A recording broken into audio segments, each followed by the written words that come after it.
मेरी ना किसी से दुश्मनी, ना मेरी ना किसी से होड़, ना मेरी किसी से दुश्मनी, ना मेरी किसी से होड़, मेरी अपनी मंजिल, मेरी अपनी दौड़।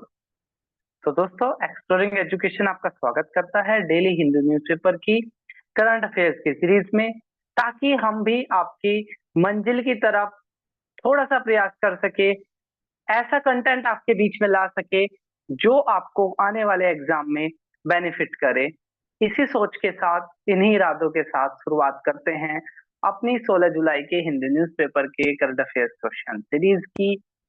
तो अगर हम बात करें यहाँ पर 16 जुलाई के हिंदी न्यूज़पेपर से कौन कौन से क्वेश्चन हमारे बन रहे हैं, अगर हम बात करें यहाँ पर, सबसे पहले देख लेते हैं हम एक्सप्लोरिंग एजुकेशन। अगर आपने अभी तक इस चैनल को सब्सक्राइब नहीं किया है तो इस चैनल को सब्सक्राइब करो। अगर हमारा कंटेंट आप लोगों के लिए अच्छा लग रहा है आपको, तो हमारे चैनल को सब्सक्राइब करो।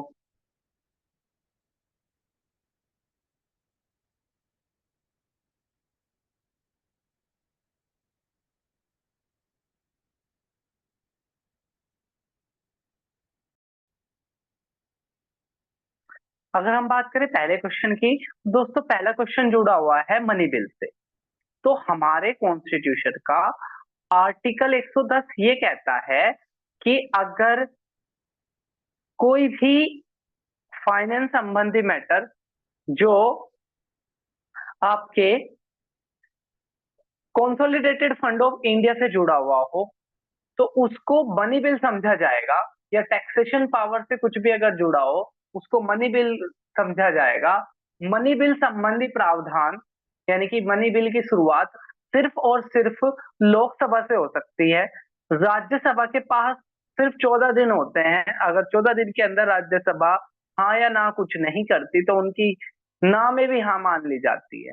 यानी कि मनी बिल संबंधी राज्यसभा के पास कम पावर होती है। अब बहुत सारे वकीलों का भी और बहुत सारे जो पॉलिटिकल क्रिटिक्स है, उनका भी मानना था कि जो गवर्नमेंट है, फिलहाल प्रेजेंट जो गवर्नमेंट है, ये आर्टिकल 110 का मिसयूज कर रही है और बहुत सारे बिलों को बेवजह ही एज अ मनी बिल लाकर अपने बिलों को क्या करा लिया गया, पास करा लिया गया।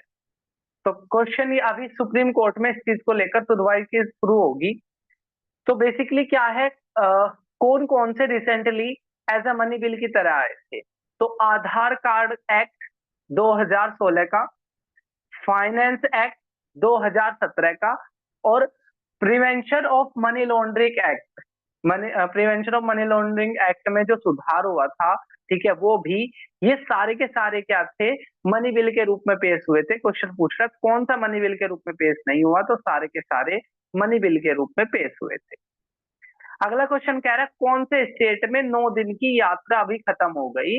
तो 9 दिन की एक रथ यात्रा, ठीक है, उड़ीसा में होती है, जहां पर बहुत ज्यादा क्रेज होता है। इसमें भगवान श्री कृष्ण, उनके बड़े भाई बलराम और उनकी बहन सुभद्रा की क्या निकलती है, एक रथ यात्रा निकलती है। यहाँ पर वन लाइनर में है विशालगढ़ फोर्ट कहाँ है। तो बेसिकली क्या था, यहाँ पर इसके आसपास बहुत ज्यादा अतिक्रमण को लेकर वहां यहाँ पर हिंसा भड़क गई थी, वहां से मैंने क्वेश्चन उठाया। विशालगढ़ फोर्ट कौन से राज्य में, महाराष्ट्र में है। अगला है हरेला फेस्टिवल किस राज्य में मनाया जाता है। तो हरेला फेस्टिवल आपके उत्तराखंड में मनाया जाता है। इसके अलावा महाराष्ट्र में अभी हमने देखा विशालगढ़ फोर्ट, उड़ीसा में रथ यात्रा निकाली गई। नेक्स्ट क्वेश्चन की तरफ बात करें, तो किस स्टेट ने अभी सीएम ब्रेकफास्ट स्कीम लॉन्च करी है। तो तमिलनाडु के सीएम के स्टोलिन ने अभी लॉन्च करी है। क्या सीएम ब्रेकफास्ट योजना, आपने ये याद रखनी है। उत्तराखंड क्यों चर्चाओं में था, अभी हम आज ही हमने देखा, ठीक है, हरेला फेस्टिवल यहाँ मनाया जाता है। उड़ीसा में रथ यात्रा निकली थी, ठीक है। उत्तर प्रदेश में पहला गर्ल्स का सैनिक स्कूल खोला गया था, कहां पर, मथुरा में। अगला क्या है, अगला कह रहा है 2016 में भारत और रशिया के बीच में एक एग्रीमेंट हुआ था, जिसमें हम क्या थे, दो स्टील फ्राइगेट लेंगे, जिसमें दो तो रशिया में बनेंगे और दो रशिया भारत में आकर बनाएगा, जिसमें गोवा शिपयार्ड लिमिटेड उसकी मदद करेगा। यानी कि गोवा शिपयार्ड लिमिटेड और रशिया की मदद से दो स्टील फ्राइगेट भारत में ही बनेंगे, दो रशिया बनाकर देगा, तो जो दो रशिया बनाकर देगा उनके नाम क्या है? तो पहले का नाम है तुसिल, जो इस साल सितंबर तक आ जाएगा, और दूसरे का नाम है तमल, जो भारत में फैब 2025 तक आ जाएगा। तो दोनों ही नाम आपको याद रखने हैं, तमल है और एक ये है। तो बोथ ए एंड बी इसका सही हो जाएगा, और डी मैंने क्यों जोड़ दिया, गोवा शिपयार्ड लिमिटेड, ठीक है, जो बाकी के दो है उनको बनाने में मदद करेगा। अगला क्वेश्चन कह रहा है भारत के 35वें फॉरेन सेक्रेटरी कौन बने हैं? तो विक्रम मिस्त्री जी को, ठीक है, क्या बनाया गया है, भारत का 35वां फॉरेन सेक्रेटरी बनाया गया है। किसकी जगह लेंगे? विनय मोहन जी की जगह लेंगे विक्रम मिस्त्री जी, और इससे पहले डिप्टी के रूप में काम कर रहे थे उपेंद्र द्विवेदी, क्या बने थे, आपके आर्मी के 30 चीफ बने थे। जेवी खानविलकर भारत के क्या बने थे, लोकपाल बने थे। अगला क्वेश्चन कह रहा है कौन सी संस्था ने अपनी 96 फाउंडेशन डे के अवसर पर वन साइंटिस्ट वन प्रोडक्ट, इन्होंने क्या बोला है कि एक साइंटिस्ट पर्टिकुलर एक स्पीसीज प्लांट की एक पर्टिकुलर स्पीसीज पे काम करेगा, और ये प्रोजेक्ट 3 महीने के लिए, या अगर कोई लंबा है तो 6 महीने के लिए चलेगा, उसके बाद साइंटिस्ट फिर नई प्रोडक्ट को ले लेंगे, इसलिए बोला गया वन साइंटिस्ट वन प्रोडक्ट, यानी कि एक साइंटिस्ट एक पौधे पे काम करेगा। और ये किससे जुड़ा हुआ है? तो ये जुड़ा हुआ है ICAR, ठीक है, Indian council of agriculture research से जुड़ा हुआ है ICAR, जिसका 96 फाउंडेशन डे था, और उसके अवसर पर ऐसा किया गया।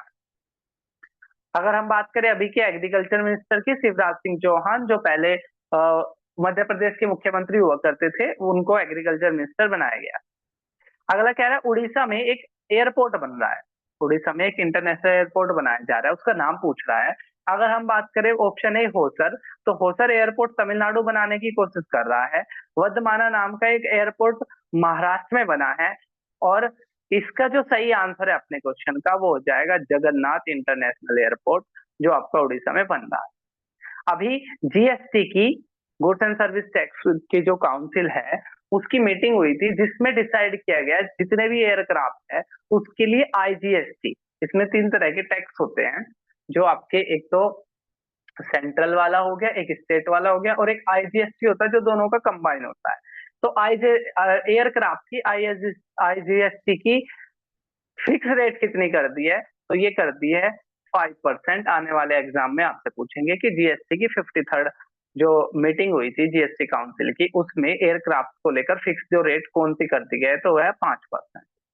अगला कह रहा है यूरोपियन चैंपियनशिप हुई है, यूरोपियन चैंपियनशिप को किसने जीत लिया है? ठीक है, ऑप्शन ए कह रहा है स्पेन ने, ऑप्शन बी कह रहा है इंग्लैंड ने, सी कह रहा है अर्जेंटीना ने, डी कह रहा है कोलंबिया ने। तो बेसिकली क्या है, ये चारों ही देश आपको याद रखने हैं, ठीक है। तो जो यूरोपियन जो चैंपियनशिप है वो स्पेन ने जीत ली है, किसको हराकर? इंग्लैंड को हराकर।